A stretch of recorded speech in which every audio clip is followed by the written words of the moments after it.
me and my friend were reaching out to as many people as possible who could use this software. And well, one of those people was my own school. They were having a semi-formal dance, and I was thinking they could use the song request system at the party, because that same year they had used it at the Halloween dance. So I reached out to them and I told them, hey, you could use the song request software. They were excited to use it because at the Halloween dance, they saw it was like a massive success. There were 170 song requests. And so they're like, okay, yeah, we'll use it. And then I told them, okay, so actually this time that it's a bigger party, I'm going to charge you guys a fee for it. And it's going to be $100. Then they said, oh no, they were telling me that they were literally spending $3,000 on decorations for the party, and they couldn't afford to spend $100 on a system for the song request. I was frustrated at the time. It wasn't so funny at the moment. Like, did you also have some other examples where you talked to someone and try to take advantage of you? Yeah, so through a friend that I had, he connected me to one of his friends who was working on this AI startup. What ended up happening is I saw he was delaying and dragging things on so much. He saw me as more of his employee rather than his co-founder. So I decided to leave. Like, listening to this story, I've actually experienced something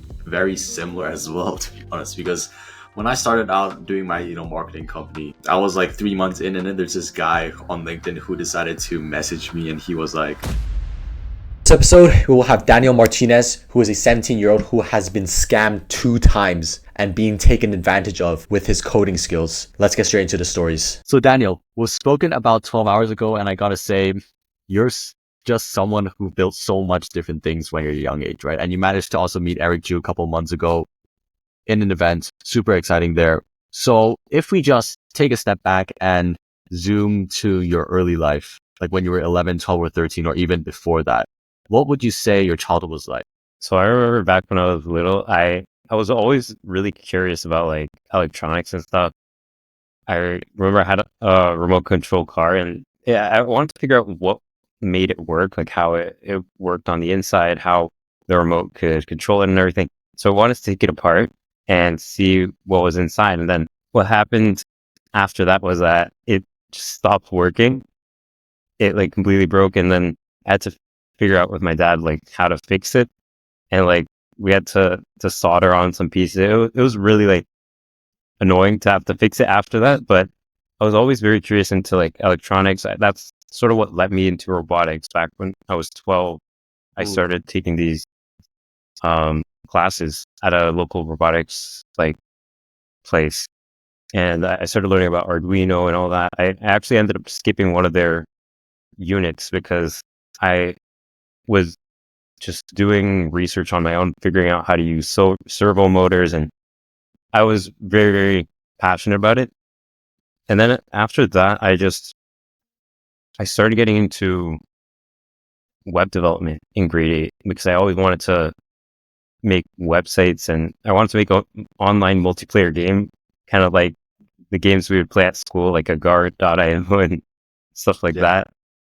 And with the knowledge I had, I just couldn't make it. So I had to learn that, and that's what got me into web development. And from that point on, like when I was 13, I started building websites for clients, and then I started building apps like that online multiplayer game, and then I started building stuff that people could actually use, like a social media app.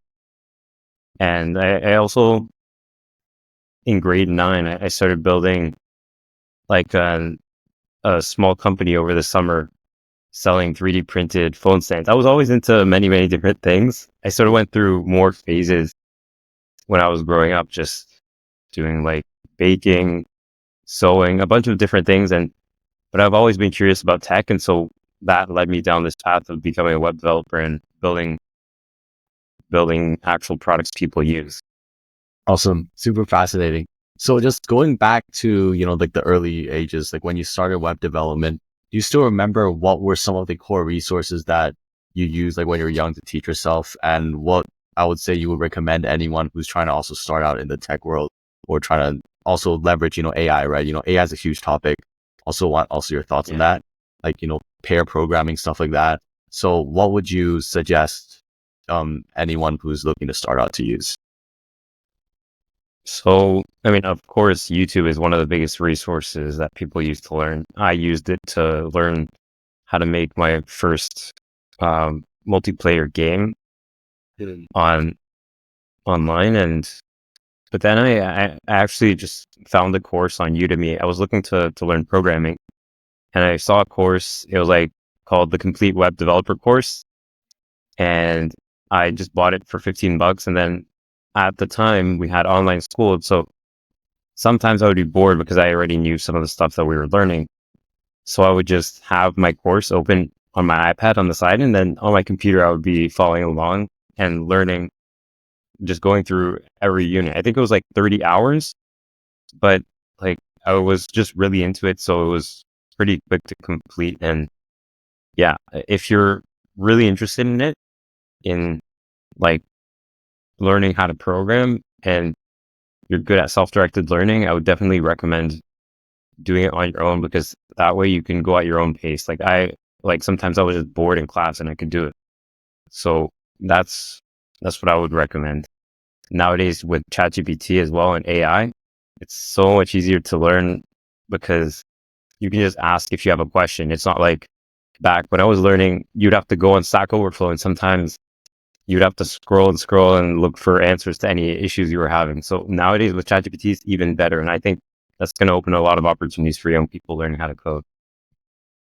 Yeah, awesome. So before we go back into those juicy stories, which I'm super, invested towards, with AI right now, like how are you utilizing it in like your current projects? And also, would you say the current programs, like the courses that you took before, how effective were they actually in terms of, I guess, like teaching you enough technological skills so that you could build your own versions or like some other games? Because, on the internet, some people are saying tutorials are really not really that effective because you're only following a certain step and really you're not expanding on it. So like, what are your thoughts on that?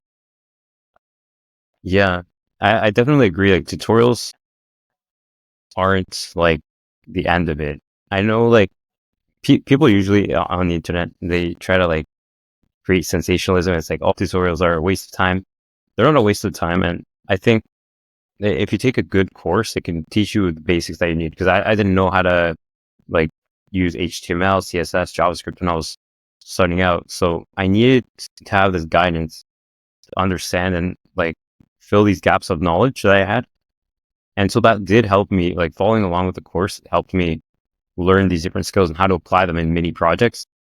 But after I finished the course, I had to actually start building real things, real products that I wanted to create or that people needed to solve a specific problem. And then when you start building stuff, like when I was building Gore, a mental health app that I made, I I was learning React Native at the very same time. Like I was just learning, looking up on Google how to do certain things, and you learn very quickly when you're actually applying it to a specific project. If so you can't just stay like in tutorial land forever. You have to actually go out and build stuff, and that's what's gonna help you develop a wide, like vast amount of knowledge that you can use in building different kinds of products. Because now I know how to build mobile apps. I know how to do web development, how to do online multiplayer games, because I learned that like on a specific project that I made.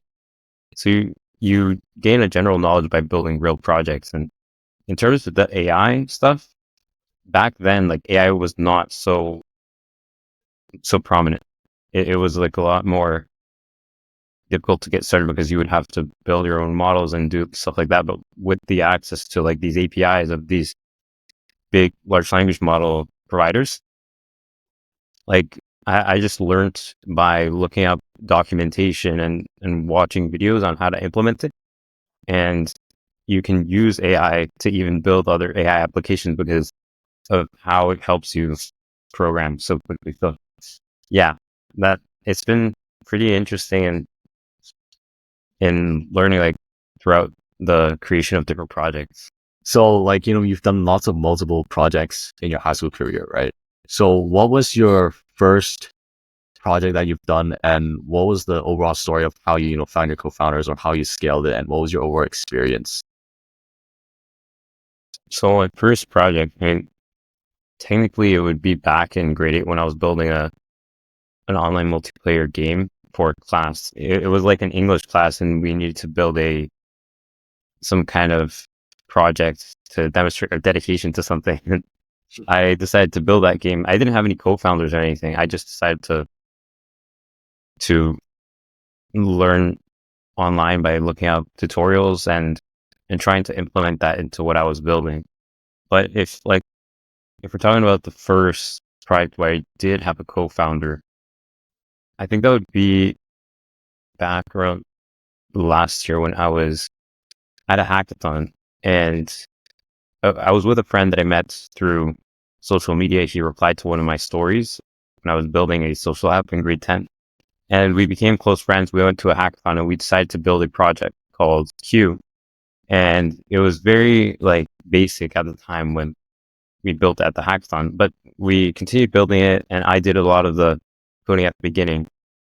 And we started to talk to actual places where we could use the software. It was a real-time song request software for parties, so that people wouldn't have to go up to the DJ and ask for a song request, and there might be a lineup, and the DJ doesn't know if many people want to sing songs. So what they could do is scan the QR code at the party, and they would search for any song on Spotify and add it to a queue. And based on popularity, it would go up or down the queue.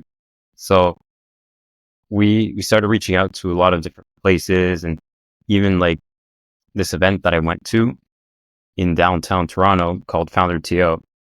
And they said that they were going to have music playing. So I just emailed them, and sometimes you got to just shoot your shot, you'll never know, but if you don't try. So I just emailed them and said, hey, I saw that you're doing, that you're playing music and that you might want to take song requests. So I actually built this software where you can take song requests and you could use it for free if you're interested.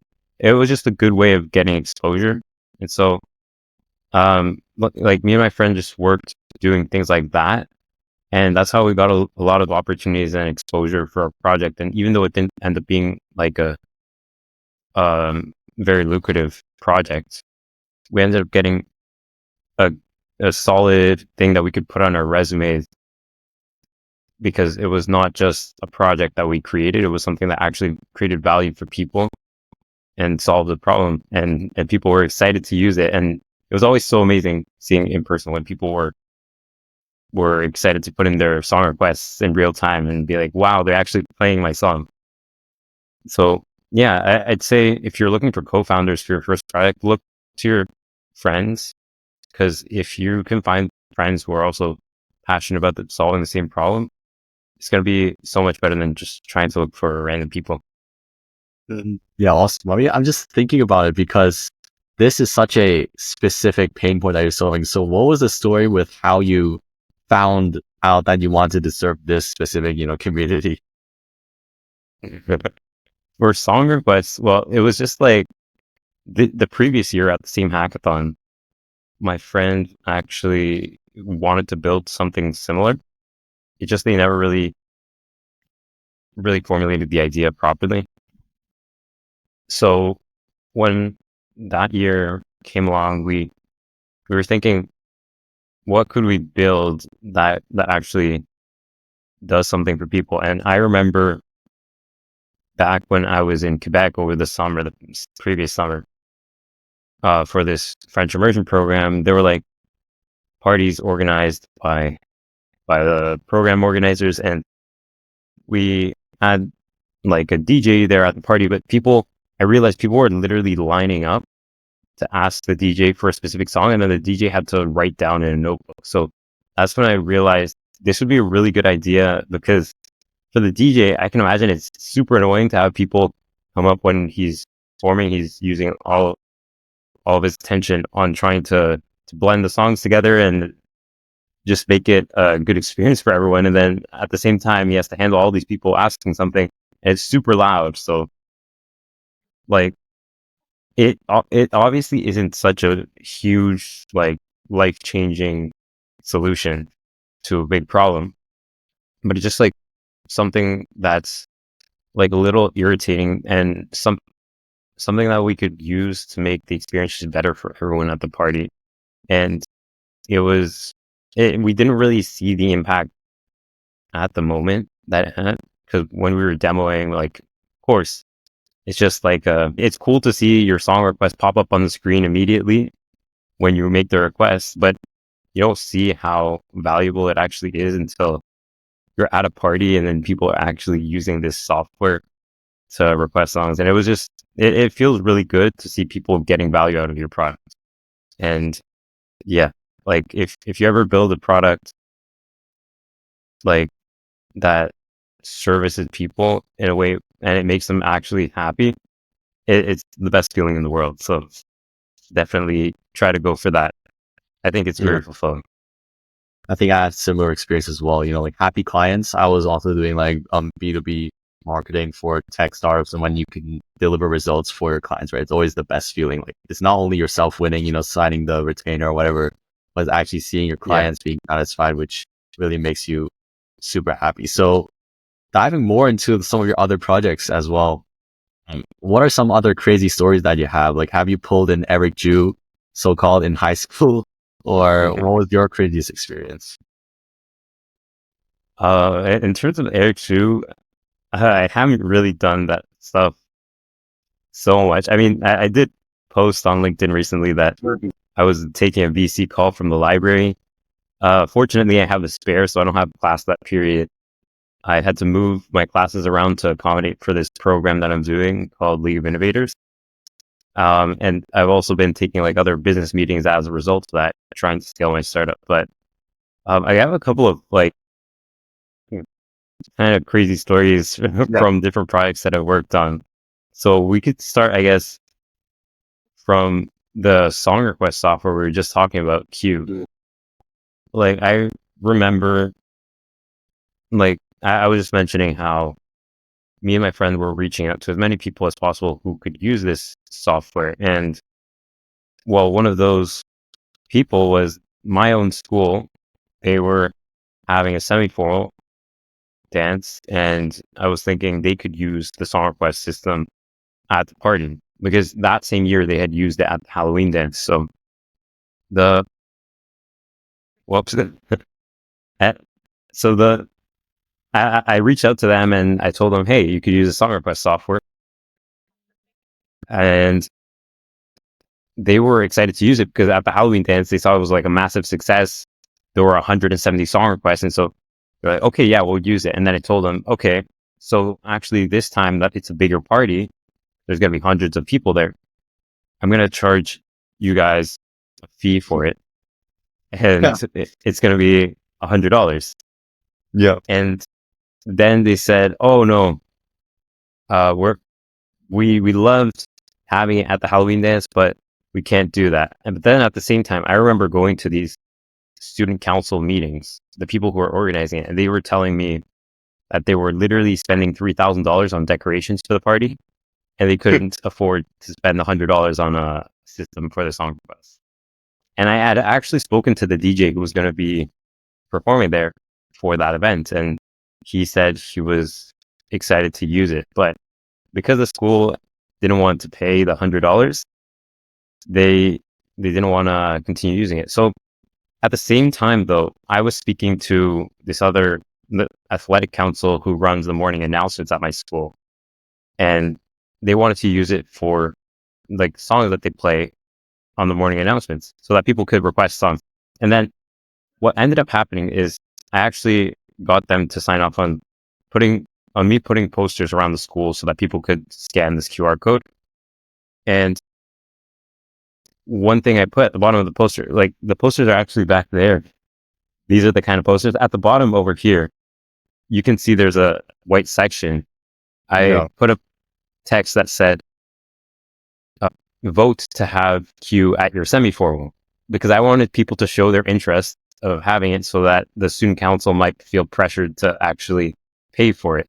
Mm-hmm. And then what ended up happening there is one of the girls from the student council ended up ripping down the posters because they ended up saying, we don't want to pay for this software, so you can't have it saying to have song requests, because then that's like false information and whatever. It was ridiculous because I ended up putting these posters back up and they ended up ripping them down again. And it was just like, I was just like, I was frustrated at the time. It wasn't so funny at the moment. Like, it felt like I was basically starting a war against the student council. And it was just a funny story. But yeah, like some people, they don't like when you're trying to start something new, and maybe there's something in themselves that prompts them to try to rip down your posters and like destroy your work. Yeah, and that was a funny thing that happened last year, actually. hmm I mean, speaking about that point, like, I think you also talked about, like, before our podcast, you talked about how there's like bad apples out there, right? You know, when you talk to people on LinkedIn, stuff like that. So did you also have like Yeah. some other examples where you talked to someone and try to take advantage of you? Yeah, so that was back in grade 10, so like 2 years ago. Through a friend that I had, he connected me to one of his friends who was working on this AI startup. That was basically that he wanted to search through YouTube videos semantically. So what that means is, if you're looking for a specific section that talks about the dangers of AI, for example, you can just type in the box the dangers of AI, and even though in like a 2-hour podcast they don't mention a single sentence that's the dangers of AI, it'll be able to understand your sentence and find moments in the podcast that are related to that topic. So the machine And learned. so he wanted to create something like that, and we started working on it together. He was supposedly doing the machine learning side of things, and I would do the rest of the application, like actually building this Chrome extension, saving users in the database, storing their searches, and then also taking payments so that it could turn into an actual startup. And the project went like for a couple of months, and then over the summer I was busy, and I just couldn't, during these 5 weeks where I was in this program in Quebec, I couldn't spend so much time, and she would be texting me constantly, like to update him on the progress. And I just couldn't do that because I was busy. And when I got back, I ended up finishing my side of the project. So all of this Chrome extension and the user interface, but I was still waiting on his side of things, which was the machine learning for the searching process to actually work on these YouTube videos. And he still wasn't done. Like, it was so ironic to me how he was pressuring me so much. And every time we would have a meeting, I would ask him, so, um, how's the development going? And also, I wanted to know how the split would work. Like, are we co-founders? Are we 50-50? He said, oh, let's just think of it as a project right now. What ended up happening is I saw he was delaying and dragging things on so much that I just wanted to, like, it made me feel very uncomfortable how every time I brought up like how the business is going to work, he just, um, he would just put it off as a project and whatever. Like, he saw me as more of his employee rather than his co-founder. So I decided to leave. I told him that I'm just gonna take my code and leave. And he said, oh, you're stealing intellectual property. He started texting me crazily, and he started calling me. I wouldn't pick up the phone because this guy was like a second year student at U of T. Some random guy who was taking advantage of a grade 10 kid who didn't want to, like, he wasn't putting in his work, and then he was expecting so much from me, and there was no pay. He wasn't like committing to any amount of percentage that I would get from sales of the software. So super weird. And he ended up like basically threatening to sue me for stealing intellectual property of the company. All of a sudden, it turned into a company when he was always saying that it was a project. And that's the thing, because I know I've met this guy through a friend of mine, but my friend hadn't worked so much with him. So he didn't know how he was actually as like a co-founder or like as a collaborator on a team. So for me, like, it was kind of a scary experience because I had never been through something like that. And it was like a weird guy to work with in general. He seemed to be just taking advantage of my time and not expecting to have to give me anything in return.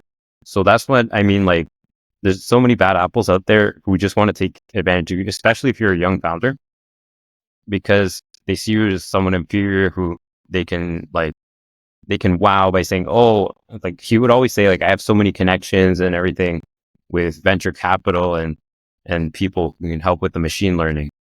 What ended up actually happening was I figured out how his end of things worked. And I decided to finish like the application myself by just writing the back end with the machine learning, which was actually just like implementing a vector database and then using an SDK to search through it. So it wasn't as complicated as he made it sound. I was able to implement it. And a lot of people, they try to just, they try to use their position as somebody who is older to seem like they're more experienced and like you need them. So be careful out there. When you're finding co-founders, make sure that you know them ahead of time and make sure that the terms of the agreement are clear at all times, because otherwise you're not going to be able to work with them long term if they're not going to be transparent and straightforward with you. Interesting. I mean, like listening to this story, I've actually experienced something very similar as well, to be honest, because when I started out doing my, marketing company, I was like 3 months in, and then there's this guy on LinkedIn who decided to message me, and he was like, oh, I see that you're running this marketing company. Can I interview you on a podcast? Something like this. But just trust me on this one. I'm not going to like scam you or anything. I'm not going to sell you anything or whatever. And then, so we hopped on the call, and then I told him beforehand that I had nothing. Like I have nothing like, crazy or anything. I'm just starting off, stuff like that. So he offered to mentor me for a couple of months. And then after that, he was like, oh, why not just hop onto the project that I'm also working on, because I'm building something similar as well. So I was like, Yeah. okay, I can't say no to opportunities, right? Because many people out there, they tell you to just say yes to everything, especially when you're young. So I decided to say yes. And then I didn't know that I was falling into, I would say, a partnership where it was like, I was also doing like a lot of the work. He was also doing lots of work, actually. We were putting kind of equivalent amount of work. But at the end of the day, I was probably expecting that he's going to, I guess, like pay me a bit more equity. Like at the end, like I'm just gonna tell you, like in the end part, I didn't get any equity at all. And I realized that in the contract that he sent, his name of the company is actually completely different from the company that he registered. So it was kind of like basically a scam, literally. But that was after I left. And it's just surprising because that person is like, I wouldn't name any names here, but he's close to his 30s. He already finished university. So I guess he saw that I was like 16 years old. I was hustling. I probably know a lot more, like because I had more time to learn stuff, in the marketing scenes and, using AI and stuff like that to create copies. So he was like, why not get this guy on? And I guess it was good in a certain sense because I still got experience talking to people, talking to clients and stuff like that. But at the end, like it's just disappointing to kind of see that some people are just not transparent, right? And like it's just sad, to be honest. But I mean, even with these mistakes, it's really good to just learn from it, right? And we're still young in one say, so like even though we might have lost like 6 months investing in a certain project, I mean, at least you learn something and you won't commit it again, and maybe we'll be a better founder, right? Or better CEO where we actually define terms with our, co-founders better, which I'm also trying to do in the startup right now. So yeah, this is super interesting. So like, in terms of like your project right now, Great Assist, what's the story with that as well? Like, how did you get started? Yeah. So that was back in grade 10. I was doing a lot of things back in grade 10, but when after an English exam around February, I realized my teacher had a whole stack of essays to grade of like 60 essays in just one day. And so that's when I realized, because of the other exam that I was doing, there was technology like Scantron to automatically grade multiple choice questions by just inserting a sheet and like you can get it graded automatic. But why don't we have an equivalent for written work and all these essays and paragraphs that you have to write on tests? So that's when I wanted to create sort of like a Scantron, but for essays, and using like since at the time technology, like the AI technology, large language models, they were advancing so quickly, I realized I could leverage these to create a product that helps teachers save time grading by basically grading it for them, by giving the student feedback and by giving them a grade estimate of what this work deserves based on the criteria. So over like the next few months, I built the first prototype, and I actually made a video like back like a year ago when I was applying to this grant, and like you can look at the video on YouTube, and the product was completely different. And I'm actually kind of proud about how it's improved over time, just talking to customers and talking to teachers who would actually use the software.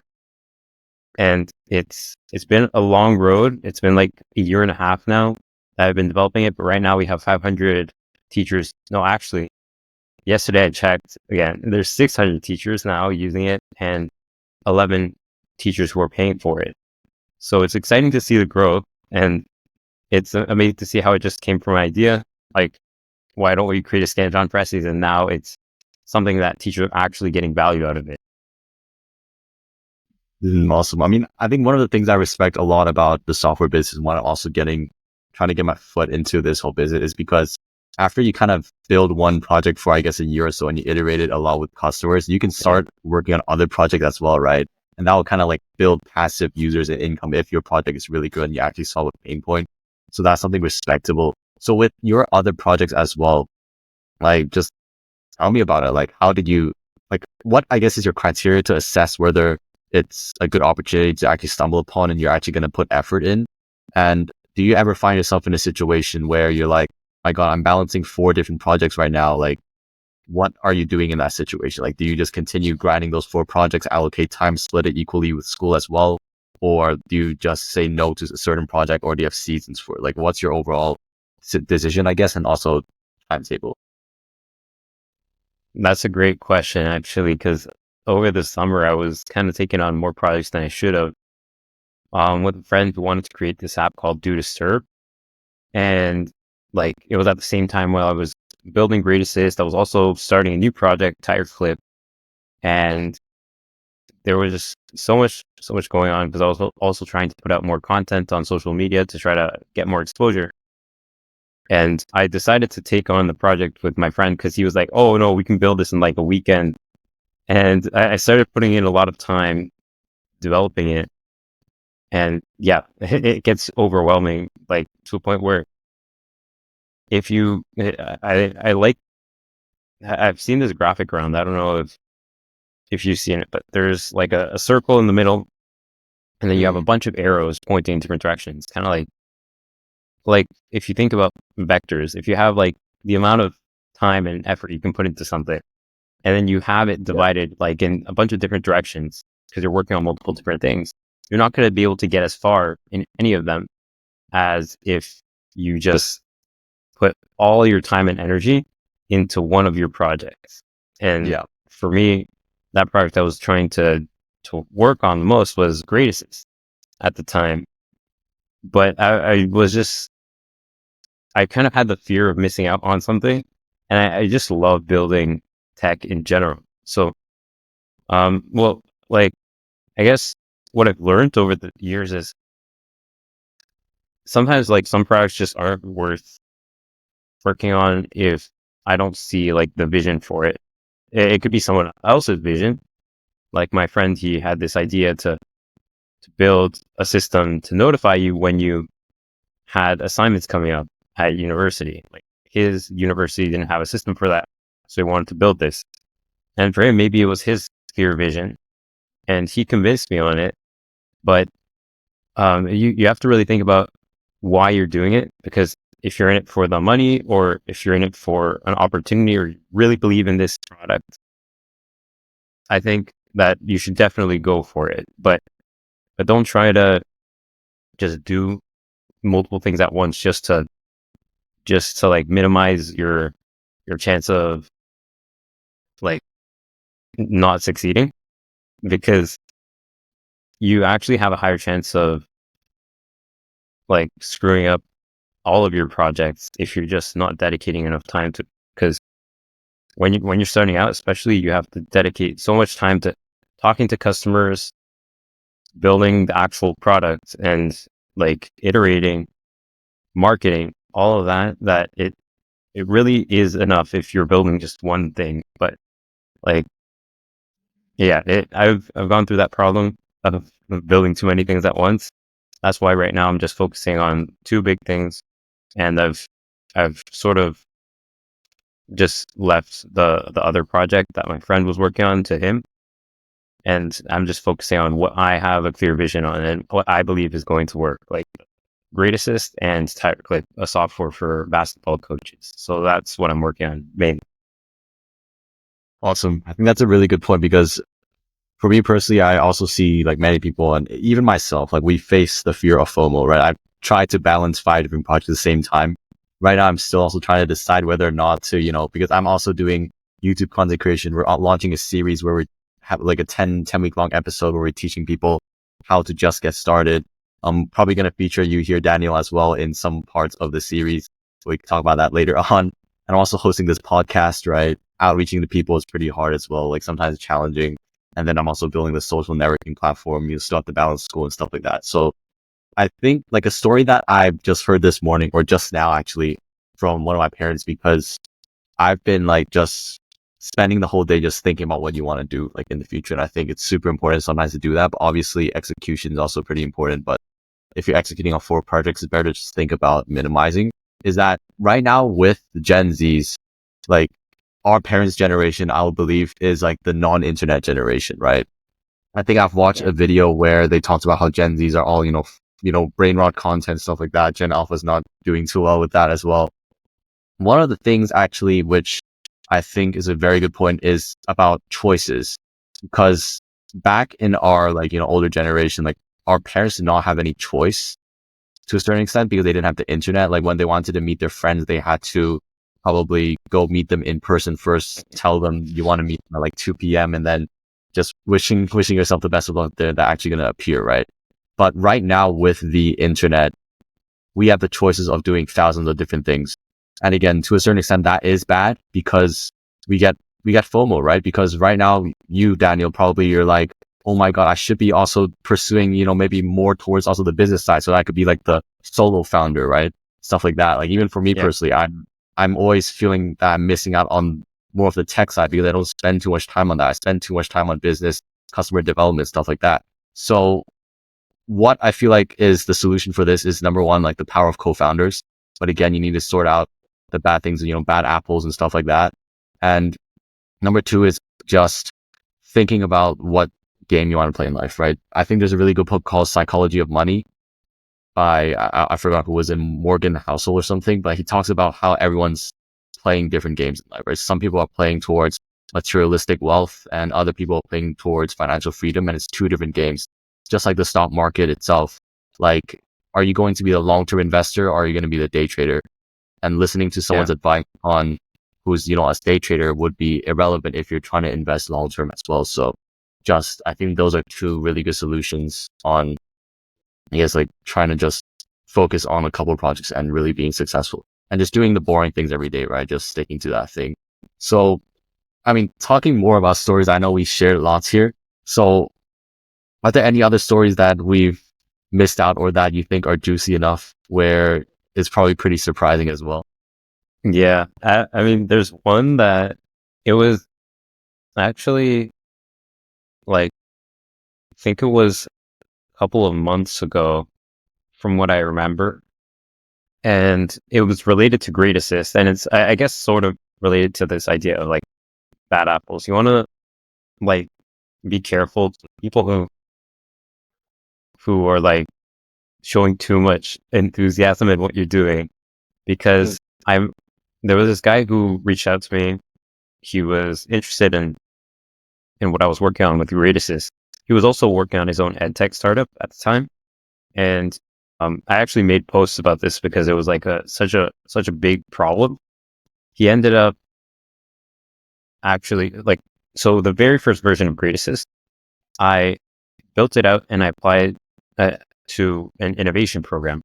And so I sort of had the code public as a way to demonstrate that I built the software and I want to be transparent with it. But it wasn't open source. I wasn't just giving it out for free to anybody to use. And he ended up he didn't even end up cloning the code or anything. What he did was he was building his software to help students basically get improve their work. So get feedback on their essays and stuff like that before they submit. Whereas my thing was oriented towards teachers giving students feedback.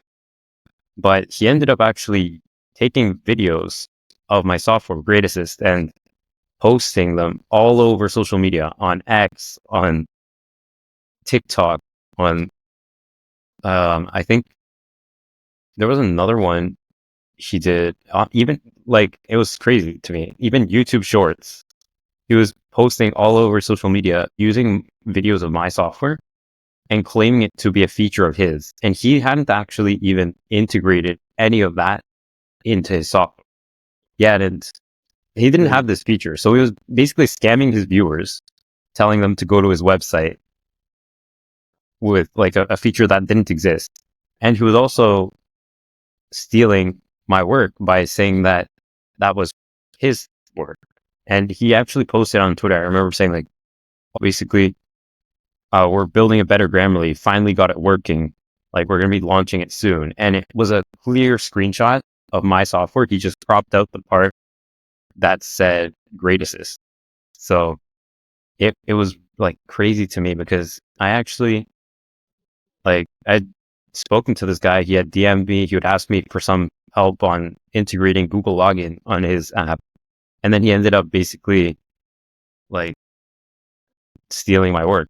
So it was really frustrating at the time. I mean, it still is something pretty crazy to me, because he ended up actually winning an innovation award at the same event that I did for his project, when he was basically scamming his users and stealing work.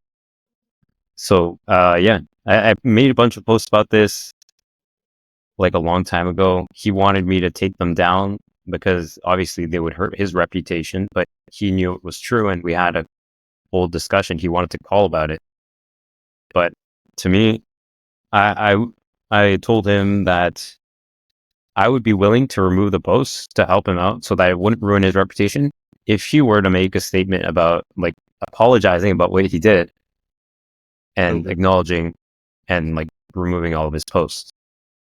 But yeah, he didn't decide to do that. And what was the most crazy thing to me was I had already reached out to him privately about this issue multiple times, and he removed some of the videos until I discovered that he had a whole TikTok page, like with 13 videos about the same thing, like recording my software and then claiming it to be his. So it's like, you have to be careful. Ever since then, I privated all of my code, and like I made it very clear on the website that this is copyright, like Great Assist by Daniel Martinez, so that he wouldn't be able to steal any of my work again. Because it's really frustrating when you spend months and months, and then someone just comes along and thinks that they can just take whatever is available publicly and without even asking. So it was clear that his intention wasn't good, because like if you're unsure about something, if you can use something legally, like, you can just ask. He had my contact, and I would have been open to answering any questions he had. But the fact that he did that without my knowledge, and then I asked him to remove videos, and then he still had a bunch of other ones up months later, it was really frustrating. So yeah, be careful out there. Make sure that any code that you leave out publicly, make sure that like is very clear, that people like what you will allow people to do with it, because people might steal your work and you might not even know about it until it's already out there. Yeah, that's just disgusting, to be honest. Just putting like a line saying that it's copyrighted by yourself is the best way. Yeah, exactly. Feel sorry for you, to be honest. Like, I can imagine like months of hard work just being stolen by the clips. I mean, like this just comes back to the overall idea of like social media, right? Like what has, I guess, social media become? Because like with, you know, I wouldn't like with so many different content, like, you know, Eric Ju's stuff, like not saying that he's like his stuff is like fake or anything, but there are people who are starting to replicate his content because he's seeing him blow up as well. You know, like even though it might not be entirely legit. So that's kind of ruining the entire thing where like LinkedIn's becoming the whole high school toilet gang is posting on stuff like that. So, I mean, like moving forward, like it's interesting to see how social media will evolve towards, you know, just acquisition of users because there's so much fakeness out there and like what is even authentic anymore, right? Like imagine like people believe that this conversation is whole AI generated. Like how scary would that be? Right? Like that's why I always feel like it's going to somehow revert back to in real life events and meetups, which will really drive like most of the sales, most of the acquisition, like attending events, right? Like shows like that. That's why I feel like that aspect will probably be dominating in the next probably century or so when people are so moving towards, you know, like moving away from social media, I guess, and this whole fakeness on the internet. So, I mean, Yeah. how's like your timetable looking like? I think I asked you like something similar before, but like, what's your day to day looking like after school? Like, do you just go home and quickly finish your homework? Do you just do your homework in school? I mean, I think that's what I personally do. Like, I try to finish it in school, and then when you go home, you have lots of time to do whatever you want as well. How's it like for you? Yeah. I would actually do that. I remember trying to do that as much as I could in the beginning of high school, but as like stuff has grown and I worked on more and more complex projects, it's like I have less and less time for school. I try to basically like get work done, like, and not spend any more time, like any extra time on it, because it's just like a lot of stuff to do outside of school. I have meetings, I have to actually build product, and then I have to do marketing. So creating content is also something that I'm trying to do more of, but it also takes a lot of time. So right now, being in grade 12, I just have 3 courses right now, but they are pretty heavy. I have chemistry, advanced functions, and English, and then so it's been difficult to keep up, and I'm still looking at my options of what I'm planning to do because I might have to drop certain courses to have a little bit more time. I don't want to basically be in a course where I'm performing like at half of what I could be. So I'm thinking of maybe taking some online courses instead to finish my high school diploma, but it's still not confirmed yet. So yeah, it's really busy if you're building something, but I think it's awesome because it's sort of like you get to experience both the contrast of being at school with all the different students of your age and also connecting with the world of people who are building crazy, amazing stuff who are like older than you. So it's like, yeah, it's a mix between the two, but it's exciting. So you get to learn a lot from people with more experience. Mhm. I mean, definitely. I mean, I think we also talked about how you're going to be like probably looking at colleges in Canada, right? So Yeah. what's, I guess, like the overall like vision with the next 10 years? Are you going to continue building products as well? Or what's, I guess, like the plan for now? So for now, my number one priority is scaling my startup Great Assist and also this like other startup Tiger Clip. I'm not quite sure about university, to be honest. I think it's a good backup plan for me because if for some reason I can't properly scale a startup, I'm going to get like an internship through the university and I can work on that, use it to gain experience, see what kind of problems businesses face in the real world, and also get a salary so that I can use to fund my own project. But right now, the main focus is getting the startup to be profitable to a point where I can go full time. So the next 10 years, I'm going to keep on building stuff, even if it's not just Great Assist, even if I pivot to other stuff. And my long-term vision is to also build a school because I think I want to create a solution to the education system because private schools were made to solve the problem of public education. And then the problem with private schools is that they're too expensive. So one day my dream is to create like a nonprofit school where students who are extremely hardworking and are passionate about stuff can come to further develop what they're working on. Awesome. I really love that vision. I think I have a very similar vision as well, but I think more broad, but like just inspiring other Gen Zs to, just start passionate stuff. So it's awesome to see someone who's also on, the same mission. So like speaking about colleges as well, like I think many builders out there, they're also like heavily researching, even for myself, like what colleges you want to go, because you kind of want to make it effective. And I feel like colleges, to one point, it also does not, it helps open several doors, obviously. Like it doesn't help shut doors. That's probably one of the reasons why many people go to colleges as well. So like in terms of like unique college programs, like what, I think we talked about how York University has like a really interesting digital technology program. So are there any other programs that you think are super interesting and not like the ordinary, college degree that probably builders will want to look at towards, especially when, CS major, like those things you already like mostly know the content, right? Like you already learned that online. So what are some interesting bachelors that you've heard, which you would consider as well? So my friend told me about this program. Like he used to live here in Canada and he moved to the States. He said there's this program. I can't remember which university, but it's sort of like a mix of entrepreneurship and computer science.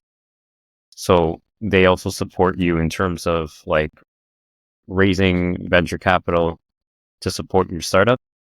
So any programs that are related to entrepreneurship, if you're into that, I would say you should look into that. And yeah, like York Digital Technologies, what I like about it is it's like the Shopify Dev Degree program where you get to actually work at a company and gain real world experience. So as a builder, I think that's like a great opportunity.